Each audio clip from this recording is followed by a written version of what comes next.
40 is given to each opponent. This 35% payoff is advanced by the contractors to ensure that the project will be awarded to them. The testimonies and affidavits made to above-mentioned government officials or former government officials as primarily involved in these violations. With this filing, we remain true to our commitment to the Filipino people. Nor will we be spared in this fight against corruption. Politicians and government officials will be evidence. Those found responsible will greatly Tatanong ako, buto na sa ating pagkakas sa Malacan na.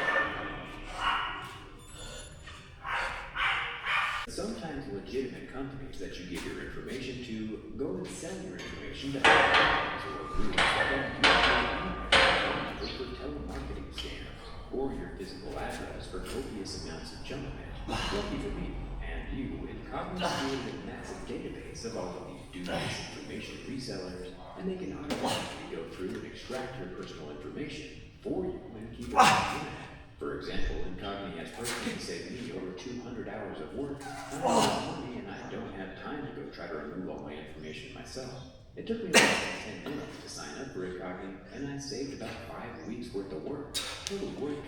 You can try Incognito free for 30 days and get 60% off the annual plan with the link in the description.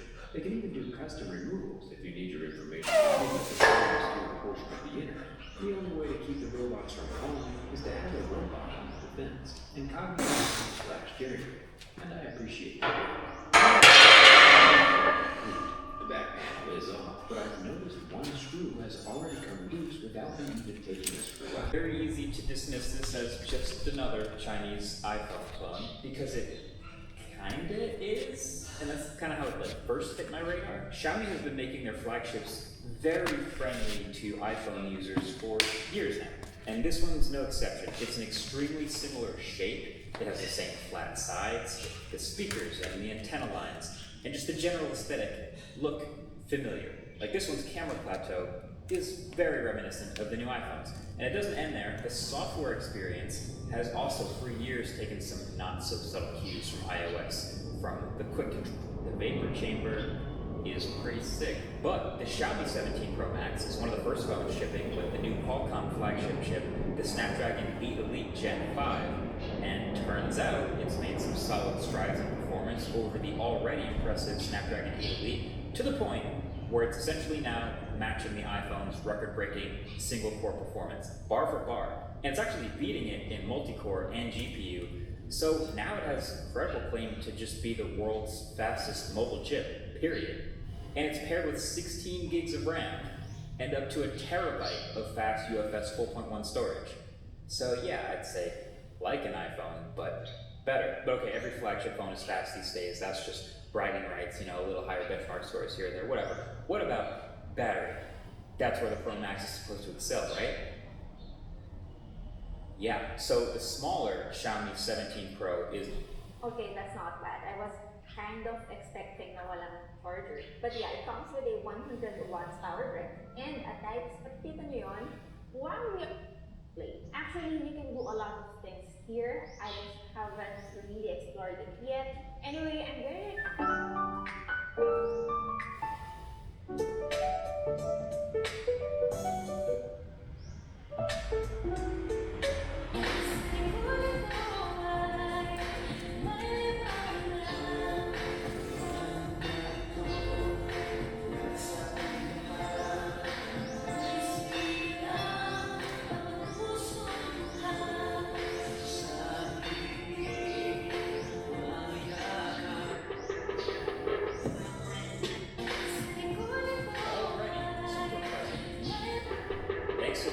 highest density silicon carbon battery we've ever seen. It is a 6,300 milliamp hour battery. That's already bigger than the S25 Ultra, bigger than the OnePlus 13, bigger than any iPhone ever made by a mile, and that's without getting rid of the SIM card tray. But then this Pro Max, well, this Pro Max has a 7,500 milliamp hour battery. 7,500 milliamp hours. And it has 100-watt wireless charging with a charger that comes in the box.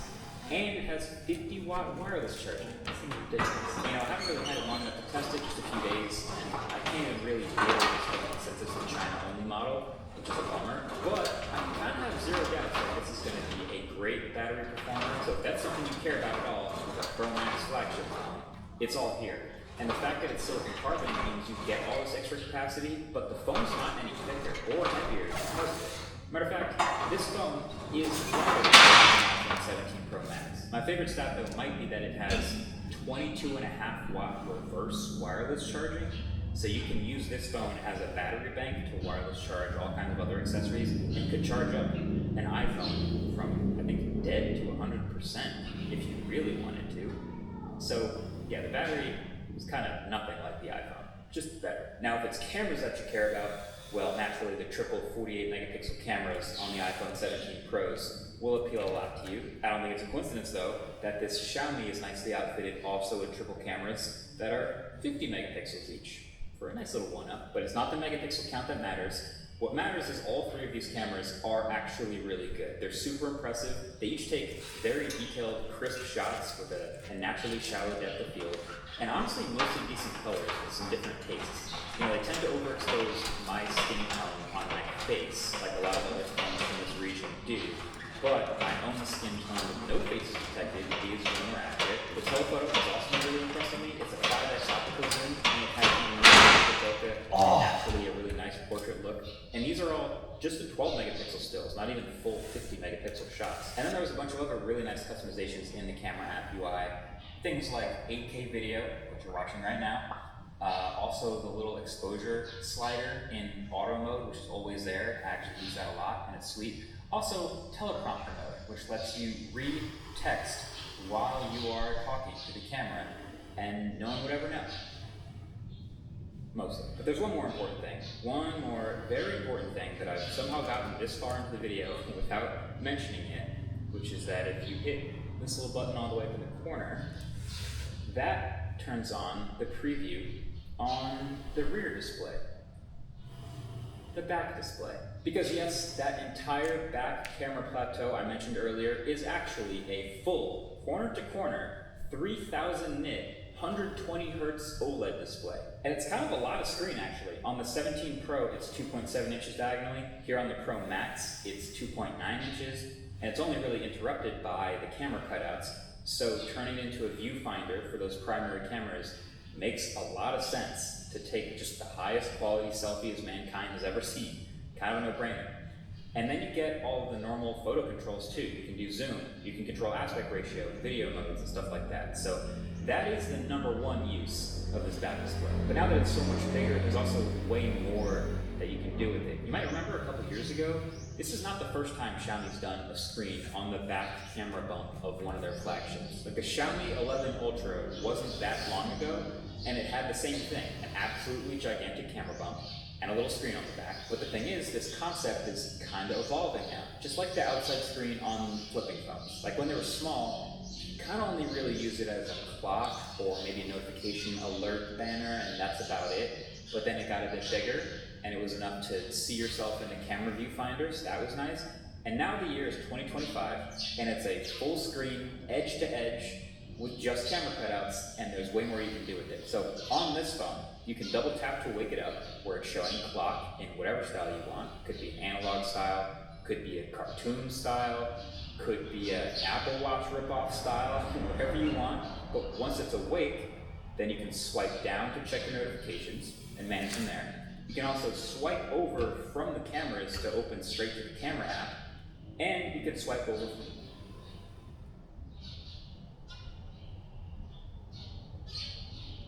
And then, several days ago, may tumawag na kaibigan sa media.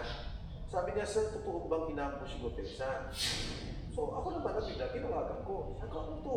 Sabi Sino niya, yung tinawagan mo? yung media. Sabi ko, saan galing to?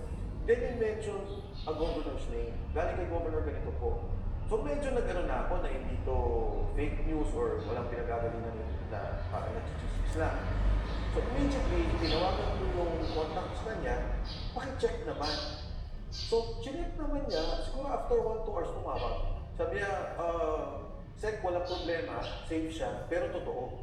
May nahuli ang Marines na umaaligid sa kanya. Hindi namin alam kung ambush, hindi namin alam kung stake out. Naku, yun naman ho talagang nangyayari pagka nagpapanotaryo. Kadalasan, hindi naman ho ang abogado ang pumipirma sa mga dokumento na yan.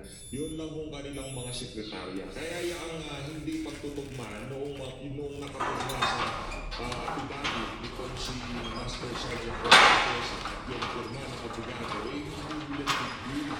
Alam mo yan ng mga sanay. Ang nagpapagigil lang yan, itong si Ting Lacson. Gusto niya ipakita na so, ayun mo, tingnan naman na talagang mayroong problema sa credibility nitong si Master Sergeant Obi. Nagsisingaling siya. Ang issue kasi dito mga kababayan, kung sakaling talagang nanawin itong si Martin Romualdez dito sa skandalo na to, aakyat at aakyat sa Malacanang.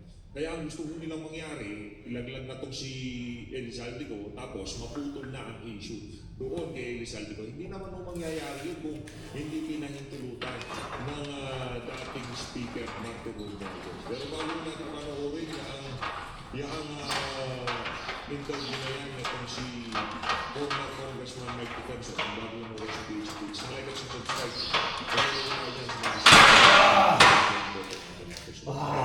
Dire-diretso na tayo dito sa naging interview na dyan sa Billionaire News Channel. Former Congressman Mike Defenso who introduced Gutesa to Senator Marcoleta. Congressman, good to see you again.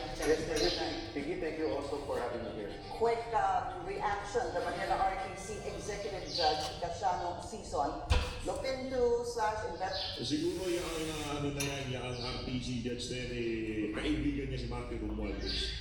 Kaya ganun. Hindi natin alam, di natin yan kilala. Baka siguro siguro kaibigan niya si Martin. Investigated this notarized affidavit of Sergeant Gutesa and basically said that the document was falsified, the signature was not the signature of Attorney Pechi Espera. Okay, first of all, si Atty. Pechi Espera, employee ng BDNP.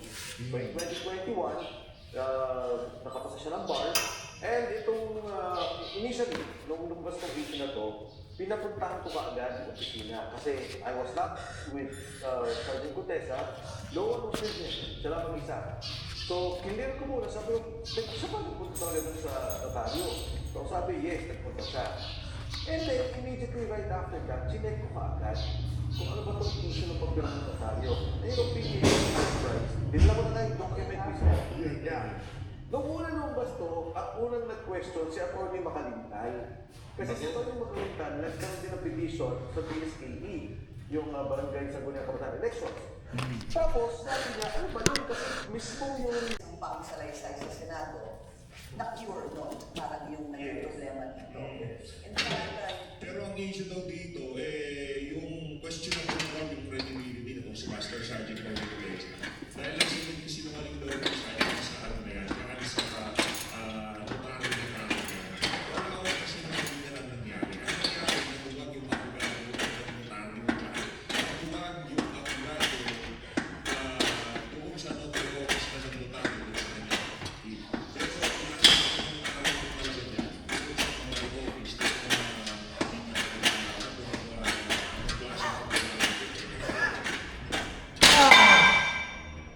peke, kung pineke ho yun, hindi sana dapat pati yung sila makikita ng peke.